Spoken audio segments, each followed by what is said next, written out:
فرما دیتے جس کو توبے کی توفیق مل جائے. سبحان. یہ تو 4 باتیں ہو گئی. 5ویں بات فرمایا دعا پر قبولیت یقینی. فرمایا ادعونی استجب لکم، تم مجھ سے مانگو میں تمہاری دعاؤں کو سنتا ہوں، نہ صرف سنتا ہوں بلکہ قبول بھی کرتا ہوں. کیا خیال ہے؟ ہم یہ سمجھتے ہیں کہ شاید ہم نے دعا کی ہوا میں اڑ گیا. نہیں نہیں نہیں نہیں، جو ہاتھ اللہ کے طرف اٹھ جائے اللہ اس کو خالی واپس نہیں کرتا. ہاں اس کی کئی حکمتیں ہیں، یا وہی چیز مل جاتی ہے یا اس کے بدلے میں ہمارے دل تو ایک بچوں کی طرح ہے. ایک بچہ کو بازار لے کر آؤ، جس دکان میں بھی جو بھی دیکھے گا، اگر کوئی زندہ سانپ اور بچھو دیکھے گا تب بھی والد سے کہے گا مجھے یہ خرید کر دے دو. اب بچہ کیا جانے کہ بچھو کا ڈنگ کیا ہوتا ہے، سانپ کا ڈسنا کیا ہوتا ہے. بچے تو نہیں جانتے. بچے تو بچھو کے بھی طلبگار ہوگا، سانپ کے بھی. کوئی بچھو آ رہا ہو والد کے سامنے کھلونا رکھ دے، لیکن بچے کہے کہ یہ بچھو مجھے دے دے. لیکن مشفق والد سمجھتا ہے کہ اگر میں نے یہ بچھو بچے کے ہاتھ پہ رکھ دیا ڈنگ مار لے گا، بچے کو نقصان پہنچا دے گا. اس لیے بچے کے ہاتھ پر مشفق والد بچھو نہیں رکھتا، کوئی کھلونا رکھ دیتا ہے، کوئی کھانے کی چیز رکھ دیتا ہے. بچے پھر بھی روتے ہے میری مطلوبہ چیز مجھے نہیں ملی. ہم تو اللہ سے ہر چیز مانگتے ہیں. یا اللہ یہ شائستہ کٹا گاڑی راکے، یا اللہ یہ محل راکے، یا اللہ شڈیری پیسے راکے. ہم بچوں کے، ہمارے یہ نفس بچوں کی طرح ہے. لیکن اللہ کو علم ہے میرا بندہ یہ چیزیں مانگ رہے، مجھے علم ہے اگر میں نے دے دیا میرے یہ بندہ باغی ہو جائے گا. اللہ. فرعون، حضرت موسیٰ علیہ السلام آئے، 40 سال تک آپ نے دعوت سے کام لیا. کہتے 40 جب تک موسیٰ علیہ السلام نبی رسول اس قوم میں رہے اللہ نے فرعون کے سر میں درد بھی نہیں لایا.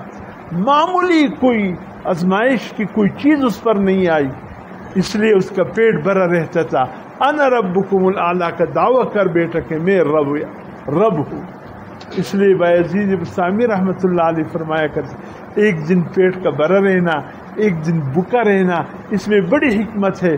جب پورے زندگی پیٹ بھرا ہوتا ہے تو انسان کا پھر دل چاہتا ہے کہ رب کے مقابلے پر میں بھی رب کا دعویٰ کروں، پھر رب کے دعویٰ کرنے کو دل چاہتا ہے. اس لیے فرمائیے آزمائشات، بیماریاں، تنگ دستی، تکلیفیں جو آتی ہیں اللہ چاہتے یہ ہے کہ بندے بس میرا محتاج رہے، مجھ سے مانگتے رہے. اس لیے کہ اگر پیٹ بھر گیا پھر کچھ اور بن جائے گا. اس لیے اس کو غنیمت سمجھو، بخار کے آنے کو غنیمت سمجھو، کسی تکلیف کے آنے کو غنیمت سمجھو کہ اللہ چاہتے ہیں میرا بندہ مجھ سے بھاگے نہیں. ہاں کوئی تکلیف آتی ہے پھر مسجد کی طرف دوڑ لگ جاتی ہے، یا اللہ رحم فرما. پھر سجدوں کی طرف دوڑ لگ جاتی ہے، یا اللہ رحم فرما. اللہ بھی یہی چاہتے ہیں. تو یہ یقین کرو توبے پر معافی یقینی ہے.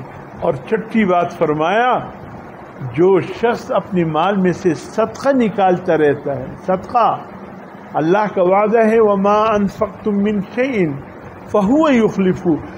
جو کچھ تم راہ خدا میں خرچ کرو گے اللہ کا وعدہ ہے اس سے بڑھ کر اللہ عطا فرمائیں گے.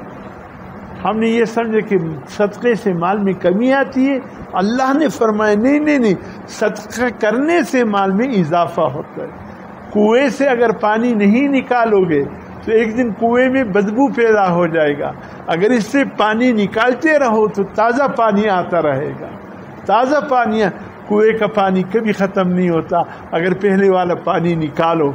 ہاں اگر تالاب میں پانی بھر کر یہ ڈر محسوس ہو اگر میں نے اس کو جاری کر دیا پھر تالاب خالی ہو جائے گا، بھئی اس کو نکالو تاکہ بدبو پیدا نہ ہو، تاکہ تالاب میں نیا پانی آ جائے.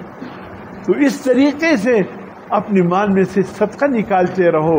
اللہ کا وعدہ ہے میں کمی اس میں لانے نہیں دوں گا، میں اضافہ ہی رکھوں گا تمہارے مال میں اور کثرت کے ساتھ ہے. تو یہ 6 ایسے اعمال ہے اگر دنیا میں اختیار کرو گے نقد اللہ دنیا میں بدلہ عطا فرمائے. اللہ ہمیں توفیق دے ان باتوں